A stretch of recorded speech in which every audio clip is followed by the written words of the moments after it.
Thank you, everyone. It is a real honor to be here with you today. Thank you so much for inviting me. It's a privilege to stand with so many who care deeply about freedom and human dignity. In my years as a journalist and later at the State Department, I traveled to places where these ideals were tested daily, from Afghanistan to Iraq to Burma to Ukraine. I met people who wanted the same simple things that all of us want: to raise our children without fear, to worship freely, and to live with dignity and freedom. No matter where I went, I heard the same quiet message repeated in country after country in many different languages. People want to be free from terror and oppression. It's that simple. And it is our God-given right. This truth is being lived out today in Iran. Across the country, women are leading a movement for liberty that began on the streets and continues in homes, in universities, and even in prisons. So many have paid a terrible price for their courage. Many have been beaten, imprisoned, or, as I learned today from Senator Blunt, 300 alone, executed last month alone. 300. Think about that. And every young woman in this room cares about this issue, but you need to be talking to your friends about this issue. Because if we don't stand up for the women of Iran and others fighting for freedom in Iran, we don't deserve to live in a free country here at home. Think about that.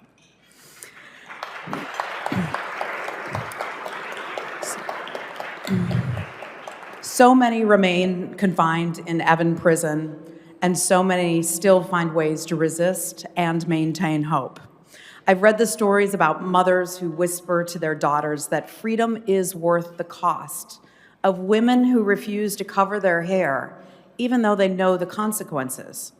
Just this week, organizers of a marathon were arrested because several runners did not wear the hijab.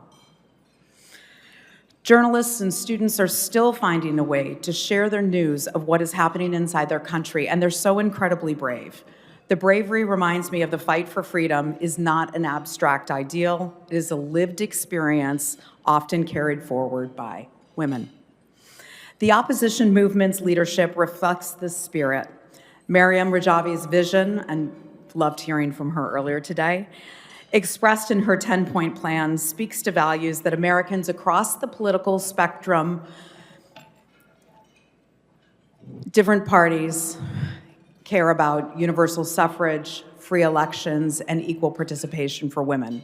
Also a secular state, and an Iran that lives in peace with the United States and the world. Giving power to the people, not the mullahs, she said earlier.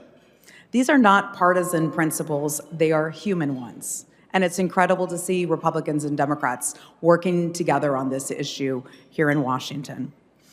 During my time at the State Department under Secretary Mike Pompeo, I think you all know him, we understood that words from Washington echoed across the world.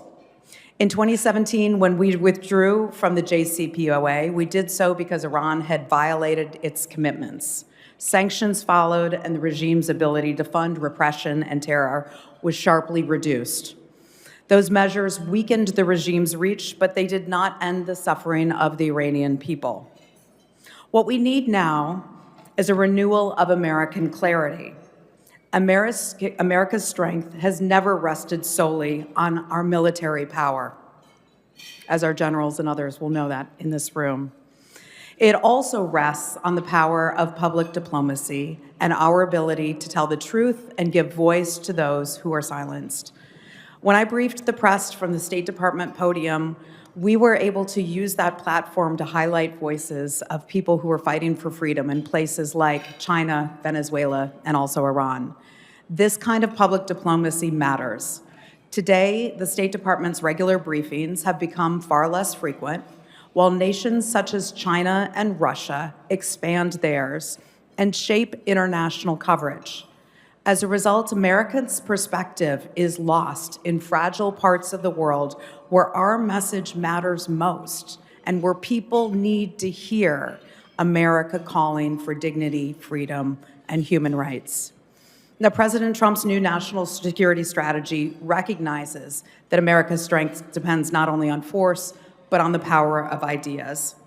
Iran has sharply increased its spending on propaganda and disinformation campaigns, joining both China and Russia in working to shape global opinion and suppress the truth.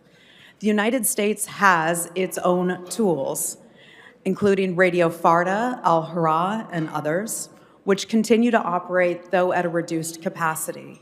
Congress has a big role to play here. Congress has already authorized funding for these platforms, and these platforms remain vital instruments of public diplomacy and supporting the voices of Iranians. Rather than allowing these networks to fade, we should ensure that they are used strategically to advance American foreign policy goals and support people who yearn for freedom. This means adapting to new realities, expanding digital platforms, and sharing the stories of those who fight for basic rights across the world, including in Iran. The United States does not need to outspend our adversaries to be effective.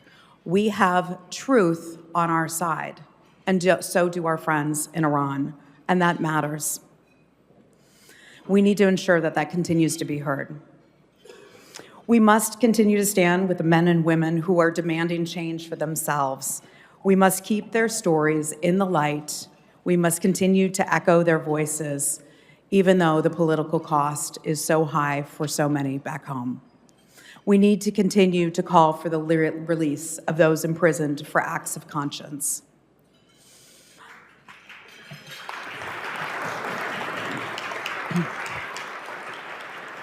Just this week, I noted in my local hometown paper that an Iranian American who lives on Long Island, where I live, was arrested. He's a dual national, and Iran detained him when he traveled home to visit family. We need to highlight these cases. It's hostage diplomacy, in fact, and we need to continue to do that, and we can as a government.